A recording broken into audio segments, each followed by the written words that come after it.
Leonidas and Xerxes, legends, kings, mortal enemies. The king of Persia and the Spartan king and leader of the 300 faced each other at one of the greatest battles in history.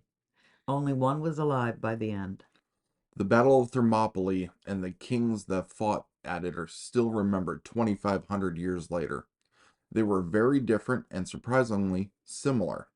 Here's a look at the incredible Leonidas and Xerxes and the Battle of Thermopylae. Let's dig into this.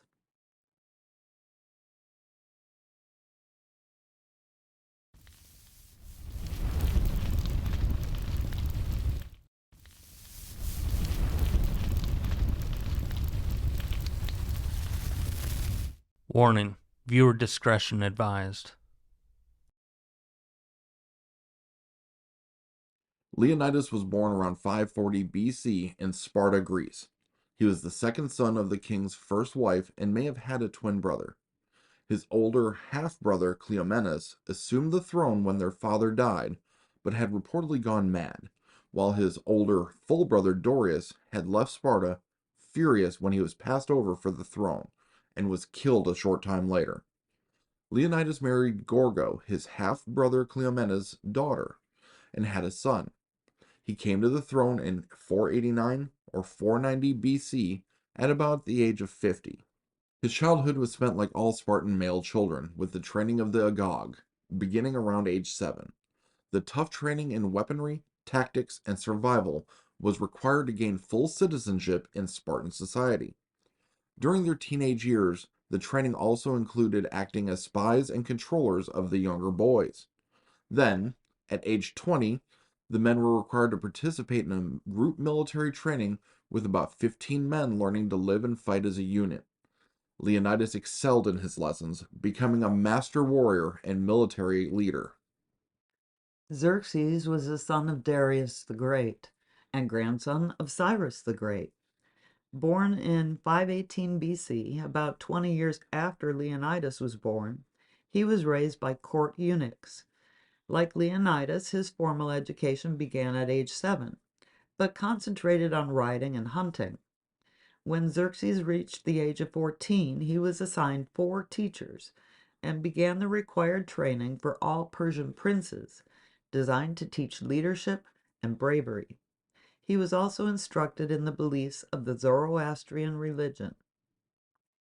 At 16 or 17 years old, Xerxes entered a 10-year period of service, required of all Persian princes, which was followed by military service of up to 25 years. After all these years, they would earn status as special advisors to the king. Xerxes was named successor to his father, Darius the Great, in 486 BC, over his older brother. He was around 33 years old and had already begun ruling the empire for more than 12 years at his father's request. He married Amestris and had 3 children with her, but it is not known if he had other wives and other children. Leonidas and Xerxes both had massive egos, but they had very different personalities. Leonidas was supposedly raised being told he was a descendant of the god Hercules and was a demigod himself. As part of his militaristic society of Sparta, he was bold, headstrong, and reportedly bloodthirsty in war. He fully believed in Spartan society and laws and superiority, and would stop at nothing to defend them. He is often presented as a hero figure, and seemed to believe it himself. Historian Plutarch wrote Leonidas responded to being told he was no better than any other Spartan by saying if he were not better, he would not be king. Other historians wrote about his ego as well, but unlike Xerxes, he is never described as cruel. Xerxes also believed he was superior, but he took it even further, with reports saying he acted as if he was above even the gods. Some Greek historians portray Xerxes as completely unable to control his emotions, weeping uncontrollably at times and acting like a cruel tyrant at others. He was known to be a womanizer and extremely cruel. One story reported that when a trusted advisor asked Xerxes if his older son could be excused from battle so he would have someone to care for him in his old age, Xerxes believed the advisor thought they would lose the battle. In a rage, Xerxes ordered the son to be cut in half, his body placed on either side of the road, and then ordered the army to march in between them. The Battle of Thermopylae, a battle with its roots in revenge on both sides. For Xerxes, it was a war to finish what his father had started years earlier, the expansion of the Persian Empire and the subjugation of the Greek city-states. Of course, Darius lost at the Battle of Marathon against a much smaller army. The humiliation obsessed King Darius, who had a slave remind him to remember the Athenians before every meal, every day, from then on. Xerxes would never forget his father's obsession, which became his own. Revenge for the past sacking of Athens by Xerxes' father, and a sense that the Greek city-states could once again defeat the Persian army, were certainly on Leonidas's mind. His belief in the free Greek society as superior to what he believed was the Persian tyranny and slavery, combined with his oath to protect Sparta, even if it cost him his life, were the foundation of his heroic commitment to the Battle of Thermopylae. Both the Greeks and Persians believed in omens, signs, and prophecies, and based their lives around them. The Greeks believed in the oracle of Delphi and could see the future, and it was never wrong. She was consulted before Thermopylae and did not have good news for Sparta or Leonidas.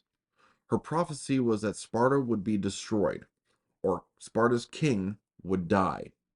Leonidas chose to lead the Spartans knowing this, and believing every word. Two omens should have warned Xerxes of what was to come. First, there was a solar eclipse. Thought to be a sign of impending disaster, an eclipse was something that would fill people with dread. Xerxes' religious advisors told him this eclipse, unlike all other eclipses, was actually a good omen.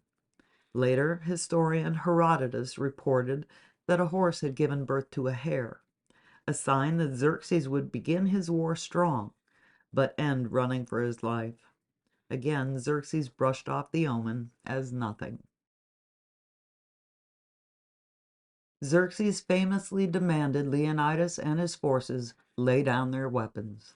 Leonidas responded with Molon Labe, or come and take them, and the Battle of Thermopylae was on. Leonidas led about 14,000 troops from other Greek city-states along with his own 300 Spartans. At the narrow pass known as the Hot Gates, or Gates of Hell, they held off Persian attacks for 3 days, killing large numbers of Persian soldiers, including many from the elite immortals. But when Leonidas learned they had been betrayed, and the Persians knew of an alternative route to attack, he sent most of the army back to prepare for later battles. He and his 300 Spartans were slaughtered, but they brought time for the Greeks to prepare for what was coming. King Xerxes planned and prepared for his invasion of the Greek city-states for 3 years, creating a vast navy and requiring troops, supplies, and money from throughout the empire. This had never been done before and resulted in a vast, well-equipped, and prepared army ready to fight together. Herodotus claimed the army was 5 million strong, but modern historians believe it was probably somewhere around 350,000 total. They won the Battle of Thermopylae and went on to pillage Athens, but they were defeated in the naval battle of Salamis, forcing Xerxes to retreat and return to his empire. Leonidas died a hero at the Battle of Thermopylae at about the age of 54. We usually think he was one of the last Spartans standing due to portrayals in movies, but historians have no idea when in the battle he died. We do know that after the battle, Xerxes himself took to the field, cut off Leonidas' head, and placed it on a pike. Xerxes came to a much different end. After nearly bankrupting his empire through military campaigns and huge building projects, he was assassinated, along with his son Darius, by his trusted court official and commander of the royal bodyguard. It happened in 465 BC, nearly 15 years after Thermopylae. Xerxes was about 53 years old, nearly the same age as Leonidas when he died. We hope you liked this video. If you did, here's another one you might like too. Let us know what you think in the comments, and don't forget to like and subscribe. And we'll see you on the next one.